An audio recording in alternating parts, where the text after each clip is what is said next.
कि आफ्टर अब centre of curvature, चूँकि centre of curvature as A C होता है, तो जैसे कि फिगर में डिस्कस किया गया है, यदि उसका कोऑर्डिनेट अल्फ़ा और बीटा हो, देन अल्फ़ा और पॉइंट पी का जो कोऑर्डिनेट एक्स वाई होता हो, तब alpha equals to X minus Y one into 1 plus Y one का square whole upon Y to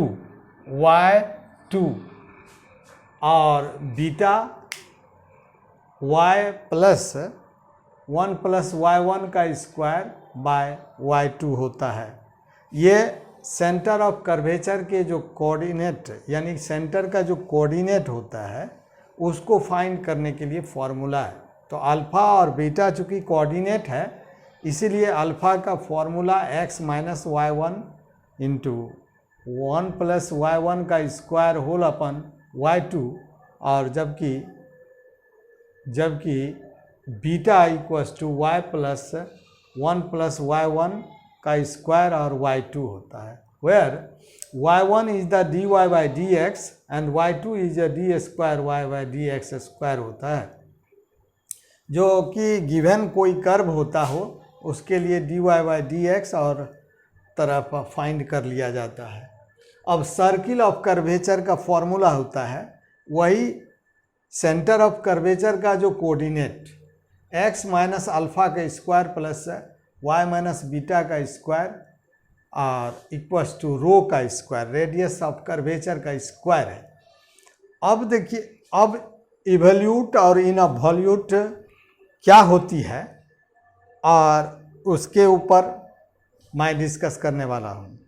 तो सबसे पहले कोई कर्व है कर्वेचर, तो ये कर्व पर P1 and P2 P3 P4 as a point, और इस पॉइंट से सेंटर ऑफ कर्वेचर ये किसी पॉइंट के लिए, और इस पॉइंट के लिए कर्वेचर C1 और इसके लिए C2 और इसके लिए C3 और P4 के लिए C4, इस तरह से सेंटर ऑफ कर्वेचर को सभी को ज्वाइन कर दिया जाए, यानी कि इसको मिला देने के बाद जो भी कर्व का फॉर्म्ड होता है, तो ये कर्व का जो फॉर्म्ड हुआ इवोल्यूट क्या, it is a called as evolute, और ये जो गिवन कर्व यानी y एफ ऑफ एक्स जो है इनवोल्यूट कहलाता है। In the definition, the locus of the center of curvature, locus of the center of curvature for a curve is called evolute and curve is called involute। तो इस तरह से evolute और involute ये सेंटर कर्वेचर पर depend करता है, और कर्वेचर से ही हम evolute और involute को डिफाइन या उसको हम समझ सकता हूँ कि इवोल्यूट क्या होती है, इनवोल्यूट क्या होता है। अब आइए, इसमें कुछ इम्पोर्टेंट टॉपिक है जो कि ऑब्जेक्टिव टाइप क्वेश्चन में वैसे पूछ सकता है। The normal to the curve is involute, normal to the curve is involute, और is the curve is the tangent to the tangent evolute जो होता है वह एवोल्यूट होता है। तो इस तरह से अब length of arc of evolute जो होता है बिटवीन 2 पॉइंट C1 और C2, तो इसके जो रेडियस ऑफ कर्वेचर की इसकी जो डिस्टेंस होती है वो दोनों इक्वल होते हैं। तो इस तरह से इसके जो मेन थ्योरी था मैं इसमें डिस्कस कर चुका हूँ।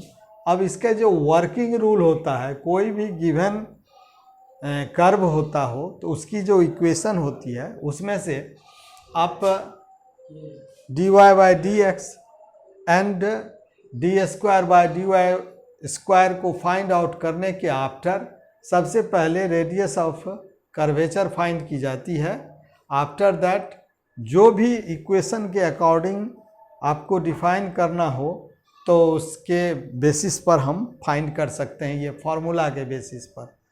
अब इसमें कुछ एग्जाम्पल पर मैं सॉल्व करने जा रहा हूँ और देखिए किस तरह।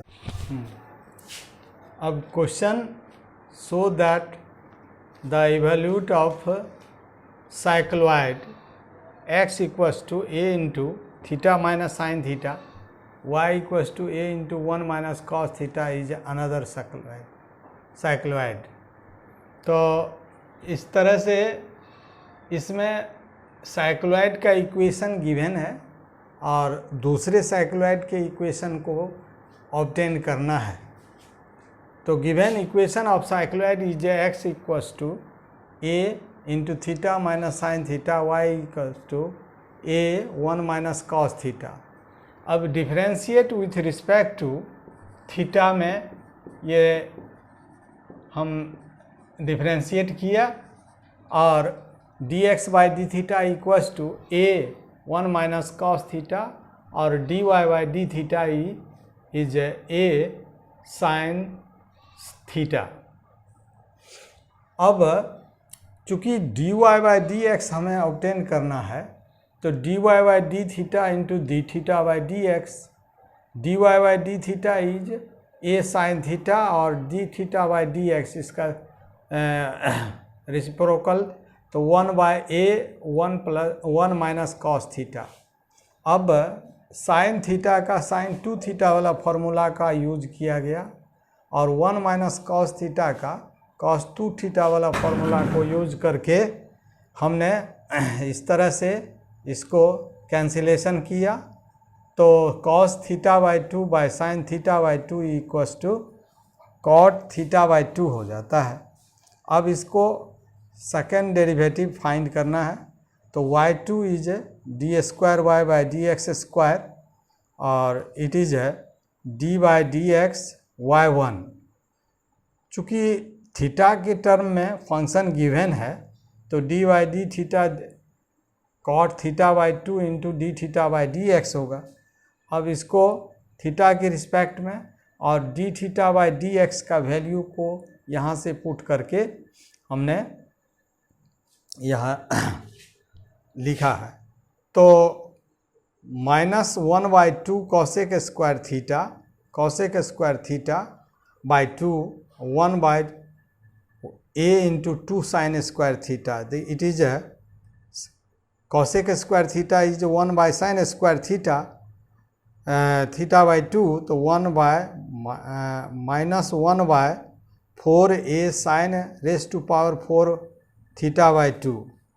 अब y1 और y2 का वैल्यू यदि फाइंड हो गया है तो सेंटर ऑफ कर्वेचर का यदि कोऑर्डिनेट अल्फ़ा और बीटा हो तो ये फॉर्मूला के according alpha is x minus y1 into 1 plus y1 का स्क्वायर और बाय y2 और सबका वैल्यू पुट किया।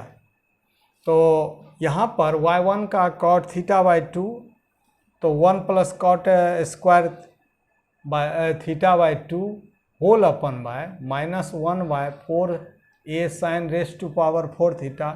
इसको जब कैलकुलेट किया और कैंसिलेशन किया तो after that a theta minus sine theta plus 4a sine theta by 2 into cos theta by 2 तो ये a theta minus sine theta plus 2a sine theta हो जाए। क्योंकि साइन 2 थीटा का फॉर्मूला यहाँ पर यूज हुआ है। अब जब इसको कैलकुलेट किया तो a theta plus sine theta ये अल्फ़ा का वैल्यू फाइंड हो गया। इसी तरह से बीटा का value y plus 1 plus y1 का स्क्वायर होल अपन y2 तो y equals to a1 into cos theta plus ये y1 का 1 प्लस y1 का square 1 plus cot square theta by 2 और y2 is -1 by 4a sine raise to power 4 theta by 2। जब इसको calculate करना तो ये ऊपर की ओर जाएगा a into 1 minus cos theta minus 4a sine raise to power 4 theta by 2 into cosec square theta, 1 plus cot square theta by 2 is cosec square theta by 2। अब इसको सॉल्व किया तो ये जो कैलकुलेट हुआ है तो इसमें साइन स्क्वायर कैंसिल हो करके एक साइन स्क्वायर थीटा बाई 2 जो है रेस्ट बच जाता है। अब इसकी जो फॉर्मूला होती है 1 माइनस कॉस थीटा के इक्वल हो जाता है। अब इसको कैलकुलेट किया तो minus A into 1 minus cos theta. तो इस तरह से the centre of curvature is alpha A into theta plus sine theta और beta is minus A 1 minus cos theta, that is another cycloid. तो इस तरह से ये क्वेश्चन सॉल्व हो जाती है। अब दूसरे वीडियो में और सारे क्वेश्चन सॉल्व किया जाएगा। तो इज ओके।